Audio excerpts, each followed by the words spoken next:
इसमें हमने आज इंपॉर्टेंट एक प्रोडक्ट कौन सा लिया है जिसको हम कहते हैं वेल हार्ट। अब कुछ लोग इसकी स्पेलिंग को नोटिस कर रहे होंगे कि इसकी स्पेलिंग में ई क्यों नहीं है। हमने well L well W well का लिखा है और HEART नहीं लिखा है। We have written HART। Why we have written HART? इसके पीछे एक चीज है। आपने एक चीज सुनी होगी जिसको हम हिंदी में कहते हैं हिरन और इंग्लिश में कहते हैं डियर। हिरन जो होता है वो बहुत तेज दौड़ता है और जो हिरन होता है वो बहुत एक्टिव होता है। तो इंग्लिश में हिरन को, जो मेल हिरन होता है, उसको हम HART कहते हैं। इसलिए हमारे प्रोडक्ट का नाम HART रखा गया। एक ऐसा प्रोडक्ट जो आपके दिल को, आपके जो हार्ट है उसको एक्टिव रखेगा, दौड़ता रखेगा, अच्छा रखता है, काम करते रहेगा। इसलिए इसका नाम हमने वेल हार्ट रखा गया। अब अगर हार्ट की हम बात करें तो हार्ट हमारी बॉडी में एक ही ऑर्गन होता है, एक ही होता है जिसको हम पंपिंग ऑर्गन कहते हैं। हार्ट जो होता है वो हमारी बॉडी में पंप करने का काम करता है। और कहते हैं कि आपकी दोनों मुट्ठियों को अगर आप ऐसे मिला लेंगे तो वो हमारे हार्ट का एक साइज होता है। बहुत छोटा होता है हमारा हार्ट। इसलिए हार्ट पे एक लाइन बोली जाती है, दिल है तो जान है, जान है तो जहान है। हार्ट एक ऐसी चीज होती है जो दिन भर में 1 लाख से ज्यादा बार वो धड़कता है और 1 मिनट में 60 से 80 बार, 60 to 80 टाइम्स वो धड़कता है। आपको एक इंटरेस्टिंग चीज बताऊं, हार्ट जो है हमारा वो दिन भर में 2000 गैलन वो जो खून है उसको पंप करने में मदद करता है। तो आप ये सोच लीजिए हमारी बॉडी में 5 से 6 लीटर खून होता है, उसको कितनी बार वो पंप करता होगा, तब जाकर 2000 लीटर गैलन ये पंप करता है ब्लड। मतलब क्या है कहने का, एक छोटा सा हार्ट है जो इतने सारे काम करता है। तो अगर बात करें तो इसका खास ख्याल रखना बहुत ज्यादा जरूरी है, क्योंकि अगर सिंपल सी चीज है, हार्ट एक मस्कुलर ऑर्गन होता है, मतलब ये मांसपेशियों से बना है। और ये कब से धड़क रहा है? जब से हम अपनी माँ के वुम में है, जब से हम अपनी माँ के गर्भ में, तब से ये हार्ट धड़कना स्टार्ट हो जाता है और जब तक इस दुनिया में तब तक धड़कता है। हमारी बॉडी के बहुत सारे ऑर्गन्स तो रेस्ट भी लेते हैं, लेकिन यही एक ऑर्गन है जो रेस्ट नहीं लेता है। तो इसका खास अटेंशन देना, इसको खास ध्यान देना बहुत ज्यादा जरूरी है। हमने एक मूवी का टॉपिक देखा है, दिल चाहता है, लेकिन एक्चुअल में हमारा दिल क्या चाहता है? एक्चुअल में अगर बात करें तो दिल जो है वो 5 चीजों की जरूरत होती है उसको। अगर हम इन 5 चीजों को फुलफिल करते रहेंगे, इसकी 5 जरूरतों को पूरा करते रहेंगे, तो अपने हार्ट को प्रिवेंट कर सकते हैं। हमने ट्रेनिंग में हमेशा जो टॉपिक्स थे बस उस पर बात किया था। आज हम थोड़ा सा डिटेल में जाकर बात करेंगे। तो आज थोड़ा कुछ ऐसी चीजें थोड़ा डिटेल में जाकर बात करेंगे, तो थोड़ा ध्यान से समझिएगा, क्योंकि आज कुछ मेडिकल के ऐसे भी शब्द आने वाले हैं, लेकिन मैं कोशिश करूंगी एकदम सिंपल से सिंपल लैंग्वेज में आपको मैं समझाऊं। तो पहली जरूरत क्या है? उसकी मांसपेशियां मजबूत होनी चाहिए। कैसे होंगी वो सब अभी मैं डिटेल में जाकर बात करूंगी। दूसरा होता है उसकी जो ब्लड वेसल्स है, जो जिसमें खून जा रहा है, जो नलियां हैं खून की, जो हमारे ब्लड वेसल्स हैं, उनमें कोई क्लॉगिंग या कोई भी चीजें ब्लॉक नहीं होनी चाहिए, ब्लॉकेज नहीं होना चाहिए। तीसरा, उसके जो ब्लड वेसल्स है वो मजबूत होने चाहिए, इलास्टिसिटी मेंटेन होनी चाहिए, मतलब लचीलापन मेंटेन होना चाहिए। बॉडी के हर एक भाग में प्रॉपरली खून पहुंचना चाहिए। और पांचवा है, there should be no inflammation, कोई सूजन नहीं होना चाहिए, कोई इन्फ्लेमेशन नहीं होना चाहिए। अब इन पांचों पॉइंट्स को भी हम थोड़ा डिटेल में जाकर बात करेंगे, जो हम पहली बार इतना डिटेल में बात कर रहे हैं, तो थोड़ा ध्यान से समझिएगा। सबसे पहला है स्ट्रॉन्ग, जो हार्ट मसल्स है उसको स्ट्रॉन्ग कैसे हम कर सकते हैं, वो कैसे होता है? सबसे पहला, आपके जो मांसपेशियां हैं हार्ट की, वो स्ट्रॉन्ग तभी होंगी जब उसके हर एक पार्ट में अच्छे से ऑक्सीजन, अच्छे से खाना, अच्छे से न्यूट्रिशन जा पाएगा। और ये सारी चीजें किस तरीके से जाती हैं? हमारे खून के द्वारा जाती है, खून के थ्रू जाती है। तो हमारा खून हार्ट के हर एक पार्ट में पहुंचेगा तो वहां पे अच्छा खाना, अच्छा ऑक्सीजन वहां पे पहुंचता रहेगा। तो एडिक्वेट ब्लड सप्लाई होनी चाहिए, ऑक्सीजन अच्छे से पहुंचना चाहिए। दूसरी चीज, आपके जो ब्लड वेसल्स है, जैसा आप इस फोटो में देख रहे हैं, एक जो पहला जो नस है उसमें कोई ब्लॉकेज नहीं है, लेकिन दूसरे नस में थोड़ा सा ब्लॉकेज हो गया है। तो अगर ब्लॉकेज होने लगेगा तो उस जगह पे अच्छे से खाना नहीं पहुंच पाएगा, न्यूट्रिशन नहीं पहुंच पाएगा, ऑक्सीजन नहीं पहुंच पाएगा, तो वो जो हार्ट के जो उस एरिया है वो थोड़ा कमजोर हो सकता है। तो इसको अगर हम रोकें, अगर हम ब्लॉकेज को रोके, कम करें, तो हमारे हार्ट के मसल स्ट्रॉन्ग हो सकते हैं। हमारे जो हार्ट के मसल्स है ना, वो एक कार्डियोटोनिक एक्टिविटी करते हैं, आपके हार्ट के मसल्स बीट करते रहते हैं। जब आप नॉर्मल रहते हैं, जब आपका मन शांत रहता है, तो वो नॉर्मल हार्ट बीट रहती है। जैसे आप इस फोटो में देख रहे हैं, नीचे 2 हार्ट की फोटो है। एक नॉर्मल हार्ट बीट है जब हम नॉर्मल रहते हैं, लेकिन हमें जब स्ट्रेस में रहते हैं, कुछ भी ऐसा रहता है, तो हमारे हार्ट की जो बीट होती है वो तेज हो जाती है। इसीलिए अगर आपका दिमाग शांत है, आप स्ट्रेस फ्री लाइफ कर रहे हैं, अगर आप ज्यादा ही स्ट्रेसफुल लाइफ में हैं, तो आपके हार्ट पे भी इसीलिए बुरा असर पड़ता है, क्योंकि उसकी हार्ट बीट तेज हो जाती है और बहुत सारे और भी इसके प्रॉब्लम्स होना स्टार्ट हो जाती है। तो ये बहुत सारी चीजें हैं जिससे हम अपने हार्ट के मसल्स को स्ट्रॉन्ग कर सकते हैं। क्योंकि जैसा आप सबको पता है, हार्ट एक मसल है। हम अपने बॉडी के बहुत सारे मसल को टोन करते हैं, एक्सरसाइज करते हैं, तो हार्ट के मसल्स भी अगर वेल टोन्ड होंगे, तो आपकी जो हार्ट की मांसपेशियां हैं वो अच्छे से बीट होंगी और बहुत सारे आपको बीमारियां होने से वो बचाने में हेल्प करती है। दूसरा है कि क्लॉगिंग नहीं होना चाहिए। आपकी जो नसें हैं उसमें ब्लॉकेज नहीं होना चाहिए। उसको हम कैसे रोक सकते हैं? तो पहला है, आपका लिपिड प्रोफाइल जो है वो हेल्दी होना चाहिए। अब आप ये एक चीज याद रखिएगा, यहाँ पे आप एक वर्ड नोट कर सकते हैं, लिपिड प्रोफाइल। जब भी आपको हार्ट का अपना कुछ टेस्ट करना हो या हार्ट के बारे में इंफॉर्मेशन लेनी हो, तो ये एक लिपिड प्रोफाइल टेस्ट बहुत सारे लोग करवाते हैं, क्योंकि लिपिड प्रोफाइल टेस्ट से हमें कोलेस्ट्रॉल कितना है बॉडी में, टोटल कोलेस्ट्रॉल, आपका ट्राइग्लिसराइड कितना है, बैड कोलेस्ट्रॉल कितना है, गुड कोलेस्ट्रॉल कितना है, ये सारी चीजें आपको लिपिड प्रोफाइल टेस्ट से पता चलती है। अगर ये हेल्दी रेंज में है तो कोई प्रॉब्लम नहीं है। जब इसका रेंज थोड़ा हाई रिस्क पे जाता है, तो आपको हार्ट में प्रॉब्लम होना स्टार्ट हो सकती है, ब्लॉकेज वगैरह की चांसेस होना स्टार्ट हो सकते हैं। दूसरा है, बैड कोलेस्ट्रॉल को अगर हम कम करें। याद रखिएगा, हमारी बॉडी में दो तरीके के कोलेस्ट्रॉल होते हैं, एक गुड कोलेस्ट्रॉल होता है, एक बैड कोलेस्ट्रॉल होता है। मैं ज्यादा इसमें डिटेल में नहीं जाऊंगी, बस इतना आप याद रखिएगा। अब आपको कैसे याद रहेगा कौन सा गुड है कौन सा बैड है? एलडीएल, उसको हम बैड कोलेस्ट्रॉल कहते हैं। एलडीएल, एल मतलब होता है लो, इसका एक्चुअली फुल फॉर्म होता है लो डेंसिटी लाइपोप्रोटीन, लेकिन आपको उतना याद रखने की जरूरत नहीं है। एलडीएल में एल आप याद रखिए, एल का मतलब होता है लो, लो मतलब खराब, मतलब बुरा कोलेस्ट्रॉल। गुड कोलेस्ट्रॉल में एच डी एल, एच मतलब हाई, मतलब अच्छा स्टैंडर्ड है, मतलब अच्छा कोलेस्ट्रॉल है। तो जब भी आप एल डी एल देखेंगे तो आप समझ जाइए कि ये बैड कोलेस्ट्रॉल को बता रहा है। तो हम अगर अपने बैड कोलेस्ट्रॉल को कम करें, अच्छा इसको गुड या बैड क्यों बोला जाता है? सिंपल सी एक चीज याद रखिएगा, गुड कोलेस्ट्रॉल जो हमारा एचडीएल है ना, वो क्या करता है, आपके बॉडी में जो एक्स्ट्रा कोलेस्ट्रॉल है या खराब कोलेस्ट्रॉल है, वो आपके लिवर तक लेकर जाने में मदद करता है और लिवर से वो हमारी बॉडी से बाहर निकल जाता है।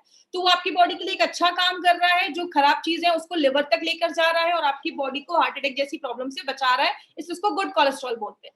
लेकिन जब बॉडी में बैड कोलेस्ट्रॉल बढ़ जाता है, तो ये क्या करता है, कोलेस्ट्रॉल को आपके आर्टरीज में, आपके जो नसों हैं उसमें लेकर जाने का काम करता है, जो आगे चल के ब्लॉकेज वगैरह बढ़ाने में मदद करता है। तो ये आपकी बॉडी के लिए बुरा काम कर रहा है, इसको बैड कोलेस्ट्रॉल हम कहते हैं। इंडियंस में एक प्रॉब्लम ज्यादा देखी जाती है जिसको हम ट्राइग्लिसराइड की प्रॉब्लम कहते हैं। इंडियंस में हार्ट अटैक का बहुत बड़ा कारण ये ट्राइग्लिसराइड की प्रॉब्लम की वजह से होता है। ये भी एक तरीके का फैट होता है। कहते हैं इंडियंस में ये प्रॉब्लम क्यों है, वो है हमारे मेथड ऑफ कुकिंग। हम अपने खाने में ज्यादा ऑयल यूज करते हैं, हर दिन हमारे हर एक चीज के हर एक आइटम में हमें ऑयल यूज करना जरूरी होता है। तो ज्यादा जब हम ऐसी ऑयल यूज करते हैं, ज्यादा हम सैचुरेटेड फैट खाते हैं, इसका मतलब ऐसा कोई चीज आपके रूम टेम्परेचर पे जमा हो, जैसे ज्यादा घी, ज्यादा बटर, ये सब चीजें जब हम ज्यादा खाते हैं, तो बहुत सारे लोगों में ट्राइग्लिसराइड का जब लेवल ज्यादा बढ़ता है, तो वो भी हार्ट अटैक जैसी प्रॉब्लम्स को, आगे हार्ट प्रॉब्लम्स को लेकर आता है। तो इंडियंस में ये प्रॉब्लम ज्यादा देखी जाती है। और लास्ट में अगर हम बात करें, एक और यहाँ पे एक शब्द आपको दिख रहा होगा, प्लेटलेट्स, एग्रीगेशन ऑफ प्लेटलेट्स। इसका मतलब क्या है? हमारे खून में तीन चीजें होती हैं, हम सबको पता है, आरबीसी, रेड ब्लड सेल्स, जो खून में जो हमारा हेमोग्लोबिन है। दूसरा है डब्ल्यूबीसी, जो लड़ने का काम करता है, सिपाही जैसे होते हैं, सोल्जर्स जैसे होते हैं। और तीसरी एक चीज होती है प्लेटलेट्स। जब भी आपको कोई कट लग जाता है, खून निकल रहा है, खून को बंद करने का काम ये प्लेटलेट्स करते हैं। तो होता क्या है, आपकी जो नसें हैं, आप फोटो में देखिए, जो नसें हैं उसमें प्लेटलेट जमना स्टार्ट हो जाता है। तो प्लेटलेट जब जमने लगता है, तो आगे चल के ब्लॉकेज होने लगता है। इसीलिए हमारी बॉडी को अगर हम नेचुरल प्लेटलेट एग्रीगेशन इनहिबिटर, जिसको हम PAI कहते हैं, अगर हम वो प्रोवाइड करें, तो ये ब्लॉकेज से भी हम बच सकते हैं। जैसे कि एग्जाम्पल, प्लेटलेट एग्रीगेशन का मतलब जमा होना और इनहिबिटर का मतलब रोकना। कोई ऐसी चीज जो आपके प्लेटलेट को जमा होने से अगर रोकती है, तो वो नेचुरल तरीके से आपके ब्लड, जो आपका जो ब्लॉकेज वगैरह है, उसको हम रोक सकते हैं। तो ये कुछ तरीके हैं जिससे हम अपने जो ब्लॉकेज है उसको कम कर सकते हैं। लिपिड प्रोफाइल को हेल्दी रखना है, बैड कोलेस्ट्रॉल को कम करना है, ज्यादा ऑयली चीजें नहीं खानी है, और कोई ऐसी चीज जो आपके प्लेटलेट को जमने से रोके। अब जो तीसरी चीज है, उसको हम कहते हैं आपकी जो नसें हैं वो स्ट्रांग होनी चाहिए, मजबूत होनी चाहिए, क्योंकि आपको पता है हमारी बॉडी में बहुत सारी नसें होती हैं। कहते हैं 72,000 से ज्यादा हमारी बॉडी में नसें होती हैं और लगभग 3 तरीके की नसें देखी जाती हैं। लेकिन बोला जाता है ये जो नसें हैं इसका लचीलापन होना जरूरी है। अब जैसे अगर बात करें इसका लचीलापन कब खत्म होता है, इलास्टिसिटी कब खत्म होती है, जब अंदर चीजें जमने लगती है, वो सख्त होने लगती है, कड़ी होने लगती है। तो इसका लचीलापन अगर बरकरार रहेगा, नसों का लचीलापन बरकरार रहने से क्या होता है, आपके शरीर के हर एक भाग में खून पहुंचेगा। इसको अगर हम हार्ट जैसा फोटो में देख रहे हैं, धीरे धीरे उसमें अंदर चीजें पीली पीली जमने लग रही है, मतलब वो जो ब्लड वेसल्स है वो आपका हार्ड होना स्टार्ट हो गया है। और इंडियंस में एक प्रॉब्लम क्या देखी जाती है, इंडियंस में वेस्टर्न कंट्रीज के हिसाब से जो ब्लड वेसल्स होते हैं, जो खून की नलियां होती हैं, वो थोड़ी सी नैरो होती हैं, पतली होती है। इसलिए इंडियंस में ब्लड प्रेशर और अगर बात करें कार्डियक प्रॉब्लम, हार्ट की प्रॉब्लम की केसेस ज्यादा देखे जाते हैं और दूसरी वेस्टर्न कंट्रीज के पॉपुलेशन की कंपैरिजन में। इसीलिए इंडियंस में ये इश्यूज ज्यादा देखा जा रहा है। चौथा जो तरीका है उसको हम कहते हैं प्रॉपर सर्कुलेशन होना चाहिए। आपकी बॉडी में हर जगह खून का संचरण होना चाहिए, खून पहुंचना चाहिए। कहते हैं 3 तरीके के ब्लड वेसल्स होते हैं हमारी बॉडी में। एक होता है आर्टरीज। आर्टरीज क्या करता है, आपके पूरे शरीर से खून, आपके जो हार्ट से खून लेकर पूरे शरीर में लेकर जाता है। और आर्टरीज के जो खून होते हैं उसमें ऑक्सीजन होता है, मतलब आपने जब सांस लिया ऑक्सीजन हमारे फेफड़ों में गया, फेफड़ों से क्या होता है, वो ऑक्सीजन जो ब्लड होता है वो आपके हार्ट में जाता है और हार्ट क्या करता है, उस ब्लड को जो ऑक्सीजन वाला है वो पूरे बॉडी में आर्टरीज के द्वारा पहुंचाने का काम करता है। अब आपके जो वेन्स होते हैं, नसें होती है, जैसा आप अपने हाथ में देखेंगे तो आपको अपनी ब्लू ब्लू नसें दिखती हैं आपके हाथ के ऊपर। ये क्या होता है, ये जो कार्बन डाइऑक्साइड हमारी बॉडी में जो बन रहा है, ये नसें वो कार्बन डाइऑक्साइड वाले खून को लेकर आपके फिर से हार्ट की तरफ जाती हैं और फिर वो आपके लंग्स तक पहुंचता है और लंग्स से वो कार्बन डाइऑक्साइड हमारे बॉडी से बाहर निकल जाता है। लेकिन कुछ पतली पतली भी नसें हमारे शरीर में होती है, जैसे आपकी आंख के पास की नसें, हाथ पैर की एंड की नसें में बहुत पतली नसें होती हैं जिनको हम कैपिलरीज भी कहते हैं। ये आपके बाल जितनी पतली नसें होती हैं, तो आप समझ सकते हैं कि इतनी पतली नसें भी हमारी बॉडी में है। तो आपकी जो ऐसे जो ऑर्गन है जहां पे बहुत पतली पतली नसें हैं, वहां पे ये जो कैपिलरीज है वो आपका ऑक्सीजन पहुंचाने में मदद करती है और वहां से कार्बन डाइऑक्साइड जो है वो आपके वेन्स तक पहुंचाने में मदद करती है, जिसको हम माइक्रो सर्कुलेशन भी कहते हैं। जैसा आपने ध्यान दिया होगा, अगर आपने ध्यान से सुना होगा, मैंने आयुष श्वास में मुनक्का के ऊपर बात किया था कि मुनक्का हमारी बॉडी में माइक्रो सर्कुलेशन को बढ़ाता है, मतलब आपकी बॉडी के छोटे से छोटे पार्ट में भी ऑक्सीजन, न्यूट्रिशन, खाना पहुंचाने में मदद करता है। तो इसीलिए हमारी अगर कैपिलरीज मजबूत है तो हमारे शरीर के हर एक भाग में ऑक्सीजन पहुंचने में और खाने पहुंचने में प्रॉब्लम नहीं होगी। तो प्रॉपर सर्कुलेशन होना बहुत ज्यादा जरूरी है। अब लास्ट में जो ये टॉपिक है प्रिवेंट इन्फ्लेमेशन, इसके ऊपर थोड़ा सा ध्यान दीजिएगा। उसमें कुछ टेक्निकल वर्ड्स आएंगे लेकिन मैं बहुत सिंपल भाषा में आपको समझाऊंगी, आपको सारे ये शब्द रटने की जरूरत नहीं है। हमारे हार्ट में इन्फ्लेमेशन होता है, इन्फ्लेमेशन का मतलब स्वेलिंग हो गया, इन्फेक्शन हो गया, सूजन हो गया और बहुत सारी प्रॉब्लम्स को लेकर आता है। जैसे एक प्रॉब्लम होती है एंडोकार्डियाटिस, इसमें क्या होता है, इसको मैं आप सिंपल तोड़कर मैं आपको बताती हूँ। मैंने आपको पहले भी बताया था कि जो भी बीमारी जिसके नाम के पीछे आइटिस लगा हो, spondylitis, arthritis, otitis, tonsillitis, gastritis, इसका मतलब क्या होता है, उस एरिया में स्वेलिंग है, इन्फ्लेमेशन है। एंडोकार्डियाटिस का मतलब क्या हुआ, एंडो मतलब आपकी अंदर की लाइन, एंडो का मतलब होता है अंदर, कार का CAR का मतलब होता है कार्डियो, मतलब आपका हार्ट। आपके दिल की जो अंदर की जो लाइनिंग है, अंदर के जो आपके हार्ट की लाइनिंग है, उसमें अगर कुछ स्वेलिंग हो जाए, बहुत सारे कीटाणु हमारी बॉडी के अंदर जाते हैं, अगर उसमें से कोई कीटाणु आपके हार्ट के जो अंदर की लाइनिंग है उसमें चला जाता है, वहां पे इन्फेक्शन कर देता है, उसको हम एंडोकार्डियाटिस कहते हैं। मतलब अंदर की जो लाइनिंग है उसमें इन्फेक्शन अगर हो जाए तो उसको हम एंडोकार्डियाटिस कहते हैं। दूसरी चीज, मायोकार्डियाटिस का मतलब क्या होता है, आपकी जो मांसपेशियां हैं, मसल्स जो होते हैं आपके हार्ट की, उसको मेडिकल भाषा में मायोकार्डियम कहते हैं। तो उसमें अगर इन्फ्लेमेशन हो जाए, हार्ट की मांसपेशियों में अगर इन्फ्लेमेशन हो जाए, तो वो भी आगे चलकर, आपको पता है हर साल लाखों लोग इस प्रॉब्लम की वजह से आज मर रहे हैं। और तीसरा होता है पेरिकार्डियाटिस, इसका मतलब क्या होता है, पेरी का मतलब होता है बाहर की जो लाइनिंग होती है, जिसको आप पेरीफेरी भी कह सुना होगा आपने एक वर्ड। पेरीफेरी मतलब बाहर की लाइनिंग। तो हार्ट की जो बाहर की जो लाइनिंग होती है, बाहर के जो टिश्यू होते हैं, उसपे अगर इन्फ्लेमेशन हो जाए, उसमें अगर स्वेलिंग हो जाए, सूजन हो जाए, बैक्टीरिया का इन्फेक्शन हो जाए या कोई भी ऐसी चीजें हो जाए, तो उसको हम पेरिकार्डियटिस कहते हैं, बाहर की चीजों में अगर कुछ इन्फ्लेमेशन हो जाए। तो ये कुछ टेक्निकल वर्ड्स से हमें इतना डिटेल में नहीं आपको याद रखना है, बस आपको मैं सिंपल थोड़ा सा एक्सप्लेन करने के लिए, डिटेल में जाने के लिए आज मैंने ये चीज बताई है। और अगर हम कुछ ऐसी चीजें लेते हैं जो एंटी इंफ्लामेटरी, मतलब अगर स्वेलिंग इन्फेक्शन हो रहा है, उसको बचाने की कोई ऐसी चीज जो नेचुरल तरीके से काम करे, तो आपके हार्ट को अच्छा रखने में मदद करती है। जैसा मैंने आपको बताया, हार्ट बहुत सारे काम करता है, तो उसको हेल्दी रखने में हमें बहुत ज्यादा कुछ मेहनत करनी पड़ेगी। लेकिन बात करें, बहुत सारी चीजें हार्ट को खराब भी करती हैं। जैसे स्ट्रेस एक बहुत बड़ा कारण हो गया, जब हम ज्यादा स्ट्रेस लेते हैं, आपकी लाइफस्टाइल एक बहुत बड़ा कारण हो गया, हमारा खान पान ज्यादा अगर हम बाहर का खा रहे हैं, ज्यादा ऑयली चीजें खा रहे हैं, बटर वगैरह ज्यादा खा रहे हैं, वो भी आपके हार्ट पे असर करता है। जब हम दिन भर में कोई एक्सरसाइज नहीं कर रहे, कुछ काम नहीं कर रहे हैं, जिसको बहुत सारे लोग पोटैटो कैफॉट सिंड्रोम भी कहते हैं, आप बहुत ज्यादा बैठे हुए हैं, आप कुछ काम नहीं कर रहे हैं, तो ये भी एक इशू लेकर आता है। हेरिडिटी की प्रॉब्लम होती है, खानदानी भी हो सकता है, फैमिली में किसी को हार्ट अटैक की प्रॉब्लम है तो आपको भी हो सकती है। देखिए एक्चुअली मेरे हिसाब से अगर हम बात करें, हम इसमें हमेशा कहते हैं कि खानदानी प्रॉब्लम है, फैमिली में है, तो इसका मतलब ये नहीं है कि आपके दादा परदादा को है, आपके पापा को है तो आपको भी होगा। ये एक्चुअली प्रॉब्लम क्यों होती है, अगर किसी फैमिली में हमेशा से ऑयल ज्यादा खाया जा रहा है, तो उसके हर एक जनरेशन को ये प्रॉब्लम होगी। अगर किसी के पापा को ये प्रॉब्लम है, लेकिन जो जनरेशन है वो प्रिकॉशन ले रही है, वो ज्यादा ऑयल नहीं खा रही है, वो एक हेल्दी लाइफस्टाइल मेंटेन कर रही है, तो हम इस हेरिडिटी की चेन को ब्रेक भी कर सकते हैं। तो इसका मतलब ये नहीं कि आपको हार्ट अटैक की प्रॉब्लम पेरेंट्स को है तो आपको 100% होगी, आप उसको प्रिवेंट भी कर सकते हैं। और लास्ट में अगर बात करें, एक्सेस ऑफ ट्राइग्लिसराइड, हमने पहले भी बात किया था। ट्राइग्लिसराइड भी एक तरीके का एक फैट है जो हमारी बॉडी में, जब हम ज्यादा ऑयल एक्सेस चीजें ऐसी खाते हैं, तो जो इंडियंस में एक बहुत बड़ा रीजन है, तो ये भी एक बहुत बड़ी प्रॉब्लम है। तो इंडियंस में जो मेन प्रॉब्लम है ट्राइग्लिसराइड की, हम आज उस पे काम कर रहे हैं। याद रखिएगा, इसीलिए हमारी कंपनी ने एक नोवेल फॉर्मूला निकाला है, और ऐसा फॉर्मूला आपको मार्केट के किसी भी प्रोडक्ट में नहीं मिलेगा।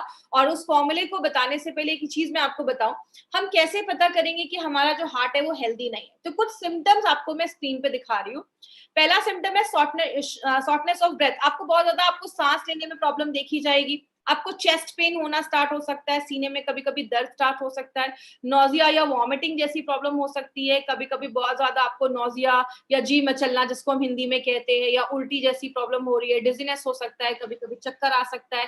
हार्ट की जो पेशेंट्स होते हैं, कभी कभी उनको बहुत ज्यादा स्वेटिंग स्टार्ट हो गया है, एंजाइटी होती है, चेस्ट में पेन हो सकता है, ऐसे बहुत सारे सिम्टम्स है। तो आपको कभी भी ऐसा फील होना स्टार्ट हो ना कि शॉर्टनेस ऑफ ब्रेथ है, सांस लेने में तकलीफ हो रही है, थोड़ा सा भी सीढ़ियां चढ़ रहे हैं तो हांफने लग रहे हैं, आप सबसे पहले अपना लिपिड प्रोफाइल टेस्ट जरूर करवाएं। लिपिड प्रोफाइल टेस्ट से आपको पता चलेगा कि कोलेस्ट्रॉल, ट्राइग्लिसराइड, बैड और एचडीएल जो है वो रेंज में है या नहीं। तो ये टेस्ट से हमें ये सारी चीजें पता चलती है। इसीलिए अगर बात करें, हमारी कंपनी ने ये जो नोवेल फॉर्मूला निकाला है, इसमें आपको एक इंपॉर्टेंट चीज जो याद रखनी है वो है संस्कारित मेथी। अब मेथी हम सबके घरों में यूज हो रहा है, लेकिन ये संस्कारित क्या है? संस्कारित का मतलब होता है, पहले मेथी को लिया जाता है, इसको सोक किया जाता है, पानी में सोक करने के बाद इसको छोड़ दिया जाता है बाहर निकालकर। तो आपने देखा होगा, जब हम मूंग या ऐसी कोई चीज स्प्राउट्स को जो हम बहुत दिन तक छोड़ देते हैं, 2-3 दिन तक, तो उसमें अच्छा खासा ना जर्मिनेशन हो जाता है, अंकुर निकल आते हैं। तो वो जो हमारा जर्मिनेटेड जो मेथी होता है, उसको फिर ड्राई किया जाता है, पाउडर बनाया जाता है, और वो जो मेथी होता है, इस पूरे प्रोसेस को हम संस्कारित मेथी कहते हैं, जो आपके ट्राइग्लिसराइड के लेवल को कम करता है, आपके डाइजेशन को अच्छा करता है, और एक एंटीऑक्सीडेंट प्रॉपर्टी भी है। दूसरी जो इंपॉर्टेंट चीज है, जो एक सिनर्जिस्टिक वे में काम करती है, अर्जुना बार्क और पुष्कर मूल जब एक साथ डाला जाता है, अर्जुन को आपको पता होगा, अर्जुन एक ऐसे वॉरियर थे जिनका कभी कोई जो एरो होता, जो बाण होता था, कभी मिस नहीं होता। अगर उन्होंने किसी को टारगेट बनाया है तो उस पर हिट करेगा ही करेगा। इसीलिए अर्जुना बाग जो है वो आपके हार्ट के हेल्थ को अच्छा रखने में मदद करता है। और अर्जुना, इसलिए इसका नाम अर्जुना बाग रखा गया, क्योंकि अगर इसने हार्ट को टारगेट किया तो हार्ट पे ही जाकर काम करता है और हार्ट को बहुत अच्छा स्ट्रॉन्ग करता है।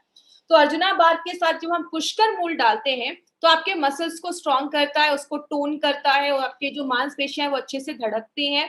दूसरी, इलास्टिसिटी ऑफ ब्लड वेसल को मेंटेन करता है, आपके जो नसें हैं उसके लचीलेपन को मेंटेन करता है।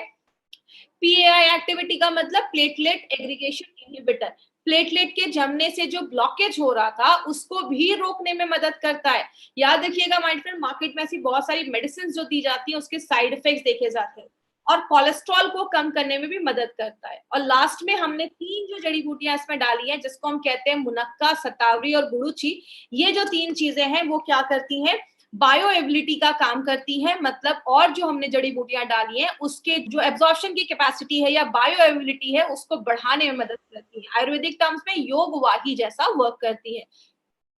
आगे बात करें किसको देना है, सबसे पहले जो भी 30 इयर्स के ऊपर है आप उनको ये प्रोडक्ट दे सकते हैं जिनकी एक हेक्टिक लाइफस्टाइल है, या जैसे कभी कभी आपने देखा होगा 25 साल के हैं लेकिन हार्ट अटैक आ गया, 25 साल के हैं लेकिन कार्डियक अरेस्ट हो गया, मतलब एज तो उनकी कम है लेकिन हार्ट की कंडीशन ज्यादा हो गई है। मतलब आपकी जो क्रोनोलॉजिकल एज है, मतलब जो आपका पासपोर्ट पे आपका एज है जिस दिन आप पैदा हुए, जो आपकी एक्चुअल डेट ऑफ बर्थ है। बायोलॉजिकल एज का मतलब कुछ लोगों की एज तो कम होती है लेकिन उनका जो हार्ट का कंडीशन है वो ज्यादा है। ये कारण है, आपकी जब अंदर की कोशिकाएं ज्यादा एजिंग ज्यादा होने लगती है उनकी, तो आपका हार्ट जो होता है वो वीक होने लगता है, तो कम एज में ये प्रॉब्लम होने लगती है। तो आपकी जो बायोलॉजिकल एज है उसको आपकी क्रोनोलॉजिकल एक्चुअल एज से ये अलाइन करता है, उसको एक जैसा करता है। अगर आप 40 साल के हैं तो आपकी हार्ट की कंडीशन जैसी होनी चाहिए, अगर आप रेगुलर यूज करते हैं तो उसको वैसा रखता है। कोलेस्ट्रॉल और ट्राइग्लिसराइड के लेवल को बैलेंस करता है, प्लेटलेट को जमने नहीं देता है, और अगर बात करें आपकी मांसपेशियों को मजबूत करता है। जैसा हमने देखा हमारी 5 जरूरतों को ये प्रोडक्ट काम करता है। और याद रखिएगा मार्केट में ऐसी कोई भी मेडिसिन नहीं है, मार्केट में आपके खून को पतला करने के लिए एस्पिरिन जैसी मेडिसिन दी जाती है, प्लेटलेट को कम करने के लिए एंटी प्लेटलेट वाली मेडिसिन भी दी जाती है तो प्लेटलेट को जमने नहीं देती है, बीटा ब्लॉकर्स ऐसी मेडिसिन दी जाती है जो आपके हार्ट को थोड़ा सा स्लो कर देती है, जिसके साइड इफेक्ट्स देखे जाते हैं अगर आप लंबे समय तक यूज कर सकते हैं। और आपकी आर्टरीज में जमने से, उसको हार्ड होने से रोकता है। आपने देखा होगा बहुत सारे लोगों को कभी स्टंट लगा है तो फिर से उनको ब्लॉकेज के चांसेस देखे जाते हैं, तो जहां पे स्टंट लगा है वहां पे फिर से जो ब्लॉकेज के चांसेस हैं वो होना के चांसेस जो होते हैं वो इंक्रीज हो जाते हैं, फिर से होने के चांसेस होते हैं। तो अगर कभी किसी को ऐसा हुआ है ऑपरेशन करवाने के बाद 2-4 महीने हो गए हैं तो आप उनको भी अपना वेल हार्ट रिकमेंड कर सकते हैं। लेडीज और जेंट्स दोनों ले सकते हैं, और अगर जिनको भी हार्ट की प्रॉब्लम है वो भी इसको रिकमेंड कर सकते हैं, ले सकते हैं। बस एक चीज याद रखिएगा, जब भी किसी को आप ये प्रोडक्ट दें तो देने से पहले एक लिपिड प्रोफाइल टेस्ट करवा ले, और लगभग 12 हफ्तों के बाद 3 से 4 महीने के बाद फिर से लिपिड प्रोफाइल को एक बार टेस्ट करें। इससे आपको पता चलेगा कि आपका नॉर्मल जो आपका कोलेस्ट्रॉल लेवल, ट्राइग्लिसराइड लेवल कितना मेंटेन हुआ है। तो ये रिपोर्ट अपने पास जरूर रखिएगा। किसको देना है, 40 साल के ऊपर के लोगों को दे सकते हैं, 25 से 40 साल के बीच में और एक फैमिली हिस्ट्री है आप उनको भी ये प्रोडक्ट दे सकते हैं। हल्का फुल्का हार्ट का इशू लगता है, जैसा मैंने आपको जो सिम्टम्स बताए, शॉर्टनेस ऑफ ब्रेथ है या चेस्ट पेन है, उधर भी आप दे सकते हैं। और जितनी जल्दी आप स्टार्ट कर देंगे उतना आपके लिए अच्छा है। तो 25 साल के भी हैं अगर आप, तो भी साल में इसको 3-4 महीने ले सकते हैं। लेना कैसे, सुबह एक कैप्सूल नाश्ता करने के बाद और रात में कैप्सूल खाना खाने के बाद, दिन में 2 बार लेना है, सुबह शाम आपको लेना है, आफ्टर योर मील खाना खाने के बाद लेना है। इसकी मार्केट अपॉर्चुनिटी की अगर हम बात करें, बोला जाता है ये जो आप पेज देख रहे हैं ये WHO का पेज है। WHO की पहली लाइन ही क्या है, cardiovascular diseases are the number 1 cause of death globally. मतलब क्या है, हर साल लगभग 17 से 18 मिलियन लोग हर साल से कार्डियोवास्कुलर मतलब दिल की बीमारियों की वजह से आज उनकी डेथ हो रही है। तो नंबर 1 कारण बन चुका है। और इंडिया में ऐसे जो प्रोडक्ट जो हमारे हार्ट के सोल्यूशन को लेकर आते हैं उसका जो अगर मार्केट की बात करें तो 5,000 करोड़ से भी ज्यादा है। तो आप समझ सकते हैं वेल हार्ट का हमारा कितना बड़ा मार्केट हो सकता है अगर हम इसको सही तरीके से लोगों तक इन्फॉर्मेशन अगर हम उनको पहुंचा सके, क्योंकि एक आयुर्वेदिक प्रोडक्ट इसका कोई आपको साइड इफेक्ट वगैरह नहीं है और नेचुरल तरीके से आपके हार्ट को प्रोटेक्ट करता है। किधर नहीं देना है, हार्ट अटैक आया है उस टाइम पे आपको, कभी कभी कुछ लोगों को अचानक एंजाइना की प्रॉब्लम होती है, बहुत ज्यादा हार्ट की दर्द होने लगता है, चेस्ट पेन होने लगता है, उस टाइम पे अगर किसी को हार्ट अटैक आया है तो वेल हार्ट नहीं खिलाना है, इमीडिएटली डॉक्टर के पास लेकर जाना है। ज्यादा ब्लॉकेज हो गया है तो डॉक्टर के पास लेकर जाइए। अगर कोई हार्ट की मेडिसिन ले रहा है, कोई भी ब्लड थिनिंग एजेंट ले रहा है, तो उसको रिप्लेस करके आपको ये प्रोडक्ट नहीं देना है। उसके साथ आप दे सकते हैं, 1 घंटे का गैप मेंटेन रखिएगा, बट आपको कभी भी भी किसी की दवा को बंद नहीं करवाना है, आप डॉक्टर नहीं है किसी की दवा को बंद करवाना है। अगर किसी का बाईपास वगैरह हुआ है तो डॉक्टर से कंसल्ट करने के बाद ही, क्योंकि उस टाइम उनके बहुत सारी हेवी मेडिकेशन है, तभी आपको ये प्रोडक्ट देना है। तो ये था हमारा इल हार्ट है, उसको अच्छा करता है, वेल हार्ट करता है, इसलिए इसका नाम वेल हार्ट रखा गया है। अब 2-3 ऐसे पॉइंट्स के ऊपर मैं बात करूंगी। सबसे पहला, हमने इसमें गोल्डन वेजिटेरियन कैप्सूल्स का इस्तेमाल किया है। आप सबको पता है मार्केट में जो कैप्सूल्स होते हैं वो नॉन वेज के बने होते हैं। हमारा जो कैप्सूल्स है वो वेज का बना हुआ है। वेज जो कैप्सूल्स होते हैं वो 6 गुना ज्यादा महंगे होते हैं, 6 टाइम्स ज्यादा कॉस्टलियर होते हैं मार्केट के नॉन वेज के कैप्सूल से। नॉन वेज की कैप्सूल्स की अगर बात करें तो उसमें मॉइस्चर ज्यादा होता है। मॉइस्चर का मतलब नमी ज्यादा होती है। मैं हमेशा एक एग्जांपल देती हूँ, गीला कपड़ा, सूखा कपड़ा। गीले कपड़े में कीड़े मकोड़े जल्दी लगेंगे, सूखे कपड़े में कुछ नहीं होगा। तो इसीलिए जिसमें मॉइस्चर ज्यादा है उसके खराब होने के चांसेस भी ज्यादा होते हैं, इसीलिए बैक्टीरिया की कोई गारंटी नहीं होती। और अगर टेम्परेचर हाई है तो साइज को डिफॉर्म, कैप्सूल्स के साइज चेंज होने के भी चांसेस देखे जाते हैं, जो वेज कैप्सूल्स में नहीं है। इसीलिए हमारी कंपनी कभी भी क्वालिटी से बार्गेनिंग नहीं करती है। माय डियर फ्रेंड, हमारी कंपनी है जो वेज कैप्सूल्स, हमारे एक एक प्रोडक्ट जो आपको मिलेंगे सब में वेज कैप्सूल्स है। तो जो जैन है उनके लिए सूटेबल है, जो लोग नॉनवेज नहीं खाते उनके लिए तो बहुत अच्छी अच्छी चीज है ये। दूसरी चीज, हमारे हर एक प्रोडक्ट में नोवेल कॉम्बिनेशन के इंग्रेडिएंट्स डाले गए। अगर हम वेलहार्ट की बात करें तो वेलहार्ट में अर्जुना बाग, मुनक्का, ऐसी शतावरी, ऐसी बहुत सारी चीजें हमने मिलाकर डाली, और स्पेशली संस्कारित मेथी। तो आपको वेलहार्ट में 2 चीजें याद रखनी है, एक संस्कारित मेथी और दूसरा अर्जुना बार्क हमने डाला है, जो आपके हार्ट को ही टारगेट करता है। तो हर एक प्रोडक्ट में हमने नोवेल कॉम्बिनेशन के इंग्रेडिएंट्स डाले हैं। और लास्ट में अगर हम बात करें, हमें ये जितने भी हमारे एलिमेंट्स के प्रोडक्ट्स हैं सबको आयुष का सर्टिफिकेशन मिला है, और वो भी आयुष का स्टैंडर्ड नहीं, प्रीमियम मिला है। प्रीमियम का मतलब होता है आप इंटरनेशनल लेवल पे भी इस प्रोडक्ट को प्रमोट कर सकते हैं। और ये टाइम्स ऑफ इंडिया की न्यूज है, 2013 से गवर्नमेंट ऑफ इंडिया कह रही है कि जब भी कोई आयुर्वेदिक प्रोडक्ट खरीदिए हमेशा ध्यान दीजिए कि उस पर आयुष का सर्टिफिकेशन है। इसीलिए अगर बात करें, गवर्नमेंट ऑफ इंडिया अभी से नहीं 2013 से ये चीज कह रही, क्योंकि आयुष जो सर्टिफाइड प्रोडक्ट्स है, स्पेशली अगर प्रीमियम की बात करें तो उसको हम क्वालिटी यू कैन ट्रस्ट, जिस पे आप भरोसा कर सकते हैं। और हमने ये सारे प्रोडक्ट्स अभी तक कवर किए हैं। और लास्ट में जिन्होंने सब्सक्राइब नहीं किया वो सब्सक्राइब करें। और लास्ट में टाइप्स ऑफ कस्टमर, आपको ABC अगर बात करें, ए का सर्कल बड़ा है, बी का छोटा है, सी का सबसे छोटा है, तो सबसे छोटे सर्कल में हमें नहीं जाना है। तो याद रखिएगा, सी जो क्रिटिकल पेशेंट है, सीरियस पेशेंट है, आईसीयू में है या 4 स्टेज कैंसर है, उधर हमें नहीं जाना है। प्लीज पेशेंट मत ढूंढिए, डॉक्टर मत बनिए, हमें ए और बी में जाना है। ऐसे लोग जो हेल्दी हैं और चाहते हैं कि फ्यूचर में भी हेल्दी रहें, और दूसरे जो बीमार हो चुके हैं, थोड़ी बहुत प्रॉब्लम है, इम्यूनिटी कम है या हल्की फुल्की कुछ सिम्टम्स दिख रही है, आप उन केसेस में आप उनको दे सकते हैं। तो ये चीज ध्यान देना है, हमें हमेशा ए और बी में ही काम करना है, क्योंकि वही मार्केट ज्यादा बड़ा है। और सी के लिए मार्केट में बहुत अच्छे हाई क्वालिफाइड डॉक्टर्स हैं, अच्छे अच्छे हॉस्पिटल है, उनको उनका काम करने दीजिए। ई कॉमर्स साइट पे जो हमारे प्रोडक्ट्स है, वहां से आपको कभी भी प्रोडक्ट्स नहीं खरीदने हैं, क्योंकि वो फेक एक्सपायर्ड हो सकते हैं। अमेजोन या फ्लिपकार्ट से आपको ये नहीं लेना है। जब भी लेना है आपको इंडिया शॉपिंग के आउटलेट से जाकर ही प्रोडक्ट्स लेना है। जिन्होंने आपको इस बिजनेस के लिए बारे में बताया है या प्रोडक्ट्स के बारे में बताया है, वो आपको ऑथेंटिक जगह बताएंगे जहां से आप प्रोडक्ट ले सकते हैं। और भी डिटेल्स के लिए indiashopee.com हमारा ऑनलाइन आपको एक वेबसाइट है, जहां पे आप जाके प्रोडक्ट्स की और भी इंफॉर्मेशन ले सकते हैं। तो ये था हमारा आज का प्रोडक्ट ट्रेनिंग, जो हमारा वेलहार्ट के ऊपर था।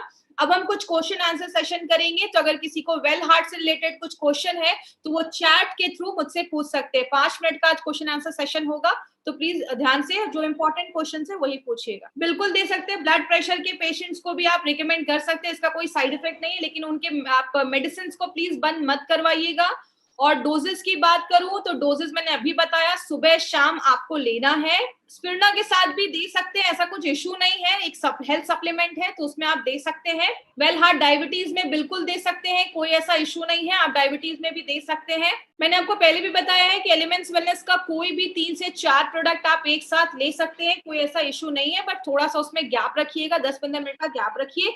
अगर आप डेली टॉक्स के साथ वेल हार्ट ले रहे हैं तो आप 10-15 मिनट के बाद ले सकते हैं। डोजेज मैंने अभी बताया, सुबह 1 कैप्सूल नाश्ता करने के बाद और रात में 1 कैप्सूल खाना खाने के बाद। ब्लड प्रेशर की प्रॉब्लम है, हाई लो, आप दे सकते हैं, कोई आपके हार्ट को मसल्स को स्ट्रॉन्ग करेगा, इसका कोई साइड इफेक्ट नहीं है। किसी का ओपन हार्ट सर्जरी 4 साल पहले, वहां अगर अब इतने साल पहले हुआ है तो आप बिल्कुल दे सकते हैं, एज अ प्रिवेंशन ये काम कर सकता है। अभी मैंने बताया स्पिरुलिना के साथ भी दे सकते हैं, ब्लड प्रेशर में भी दे सकते हैं, कोई ऐसा प्रॉब्लम नहीं है। वेल हार्ट को मिनिमम 3 से 4 महीने तक आप लगातार ले सकते हैं, कोई ऐसा इश्यू नहीं है। देखिए, अगर कभी-कभी जो हमारे चेस्ट में पेन होता है, तो हमारे हाथ और पैरों तक, हाथ तक, बॉडी में जो बॉडी के अलग पार्ट्स है उसमें भी पेन पहुंचता है। तो अगर ऐसा कुछ सिम्टम है और आपकी एज 25-30 साल के ऊपर है, तो आप बिल्कुल साल में 4 महीने इसको एज़ अ प्रिकॉशन ले सकते हैं। अगर कभी किसी को स्टंट वगैरह लगा है और ऑपरेशन हुए टाइम हो चुका है, तो आप प्रिवेंशन के लिए भी ले सकते हैं। जैसा मैंने बताया, उसमें भी ये आपको फिर से होने के चांसेस से प्रिवेंट करेगा, अगर आप अच्छी लाइफस्टाइल भी इसके साथ फॉलो कर रहे हैं तो ही। नॉर्मल लोग भी इसको बिल्कुल ले सकते हैं। मैंने आपको पहले ही बताया, हमारे जो भी प्रोडक्ट है सारे वेलनेस पे काम करते हैं, वो सब नॉर्मल लोगों के लिए ही है, तो कोई भी नॉर्मल लोग इसको ले सकते हैं। मैंने पहले ही बताया, 25 साल के ऊपर है, लेना स्टार्ट कर सकते हैं। 24 साल के लिए भी डोजेस वही है, 24-25 साल के भी है, तो आप डोजेस वही लीजिए, कोई इश्यू नहीं है। आप सुबह 1 कैप्सूल नाश्ते करने के बाद और रात में 1 कैप्सूल खाना खाने के बाद। यस, फाइट स्ट्रेस और वेल हार्ट को भी आप साथ में दे सकते हैं, कोई इश्यू नहीं है, क्योंकि स्ट्रेस का एक बहुत बड़ा रोल होता है आपके हार्ट पे। तो अगर आपकी बहुत स्ट्रेसफुल लाइफ है, आगे चल के वो डैमेज करने के चांसेस उसके ज्यादा रहते हैं। अगर किसी का ये हेल्दी भी है कि लिपिड प्रोफाइल टेस्ट नॉर्मल है, तो भी आप चाहें तो 2-3 महीने तक लगातार हर साल आप इसको कंटिन्यू कर सकते हैं, क्योंकि इसका कोई साइड इफेक्ट नहीं है। अगर किसी को एक बार अटैक आ चुका है तो दे सकते हैं, बिल्कुल दे सकते हैं। अगर उनको अटैक आया है, इट मीन्स कि उनके बॉडी में हार्ट के इश्यूज हैं, तो आप बिल्कुल दे सकते हैं, कोई ऐसा साइड इफेक्ट नहीं है। बट अगर उनकी कोई मेडिसिन चल रही है, मैं बार-बार बोल रही हूँ, अगर कोई मेडिसिन चल रही है, तो मेडिसिन को बंद नहीं करवाना है। तो आज की ट्रेनिंग हम यहीं पे खत्म करेंगे। थैंक यू सो मच हमसे जुड़ने के लिए। कल इसी टाइम पे हम फिर से मिलेंगे। Thank you so much.